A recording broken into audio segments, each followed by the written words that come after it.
Petrol और diesel के दामों में इजाफा जारी है। आज पेट्रोल प्रति लीटर 21 पैसे महंगा हुआ। पेट्रोल पहुंच चुका है 90 रुपए 26 पैसे प्रति लीटर। जी हां, डीजल में भी प्रति लीटर 25 पैसे का इजाफा हुआ है और जो डीजल की कीमतें हैं वो आ गई है 82 रुपए 26 पैसे प्रति लीटर पर। देखिए, लगातार सिलसिलेवार तरीके से आंशिक, हालांकि शुरुआती दिनों में कहा जा रहा था कि आंशिक वृद्धि यहां पर हो रही है कीमतों में, लेकिन आंशिक वृद्धि जैसे जैसे दिन बढ़ते गए बहुत ज्यादा अंतर अब पैसों में आ गया है।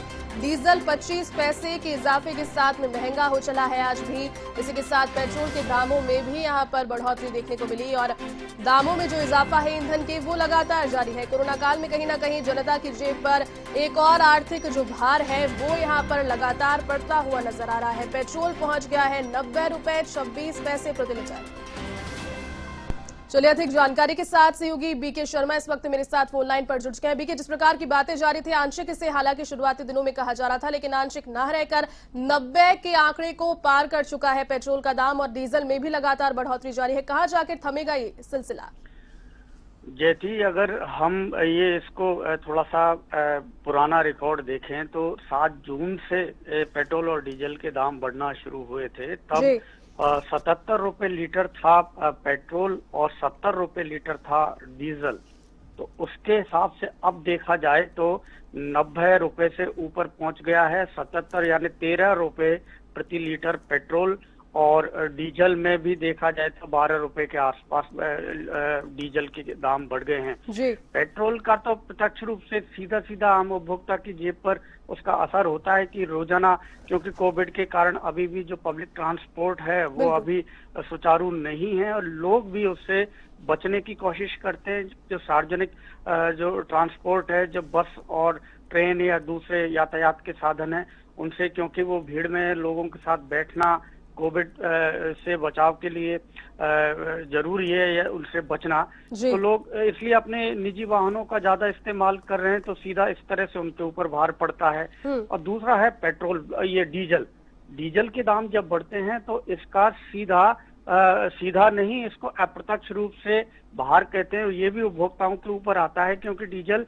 जो माल ढुलाई होती है ट्रकों के माध्यम से या रेलवे के माध्यम से भी, क्योंकि रेलवे में ज्यादातर अभी भी डीजल इंजन है, तो वहां भी इसकी खपत, उसकी लागत बढ़ जाती है। रेलवे का भाड़ा भी बढ़ता है, साथ ही ट्रकों की माल ढुलाई भी बढ़ती है, तो उससे भी जो लागत बढ़ती है उपभोक्ता वस्तुओं के ट्रांसपोर्टेशन पर, तो उसकी वजह से उसकी कीमतें भी बढ़ जाती हैं। इधर ट्रांसपोर्ट यूनियन ने भी अनाउंस किया है कि यदि डीजल के दाम इसी तरह बढ़ते रहे तो वो हड़ताल कर सकते हैं, चक्का जाम कर सकते हैं, क्योंकि अभी कोविड के दौरान माल भाड़े में उतना इजाफा नहीं कर सकते और तो उनको ट्रकों को चलाना, गाड़ियों को चलाना, क्योंकि किराया पूरा, और इसमें कई बार ट्रक और इस तरह ट्रांसपोर्टर्स को बुकिंग पहले से करनी पड़ती है, उसकी रेट पहले से तय होती है और इस दौरान यदि माल की सप्लाई में 5-7 दिन लग जाते हैं, उस दौरान भाव बढ़ जाते हैं डीजल के, तो उनको जो मार्जिन, जो लाभ मिलना चाहिए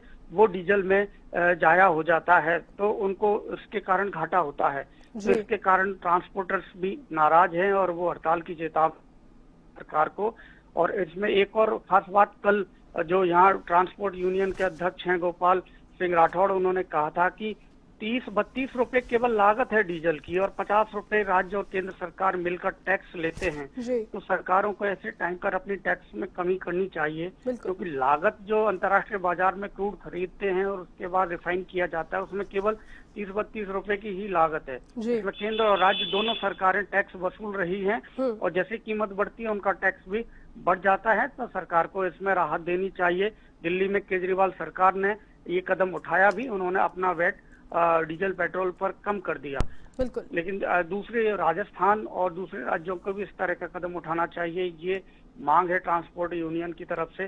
तो अब ये मांग धीरे धीरे मुखर होती जाएगी, क्योंकि लोगों को परेशानी हो रही है, उपभोक्ताओं को, व्यापारियों को भी, क्योंकि माल की बुकिंग पहले होती है और उसके बाद सप्लाई करने में उसकी लागत बढ़ जाती है, तो नुकसान होता है। तो ये बड़ी विचित्र सी बात है, क्योंकि सरकारी कंपनियां हैं, ये तमाम पेट्रोलियम कंपनियां सरकार के अधीन ही काम करती है, तो सरकार के बिना संकेतों के, बिना निर्देशों के इनका कीमतें बढ़ाना मुनासिब नहीं है। और इसलिए ये सीधी सी बात है कि ये कोरोना काल में बड़ा भारी भार है लोगों के बजट पर, उनके बिल्कुल। रसोई के बजट पर। जयती जीबी के कहीं ना कहीं ईंधन के जो दाम है उन पर फुल स्टॉप लगना बहुत ज्यादा आवश्यक है और वो भी जल्दी लगे, तब जाकर कहीं जनता को राहत मिलेगी। बहुत शुक्रिया तमाम जानकारी के लिए, साथ आप जुड़े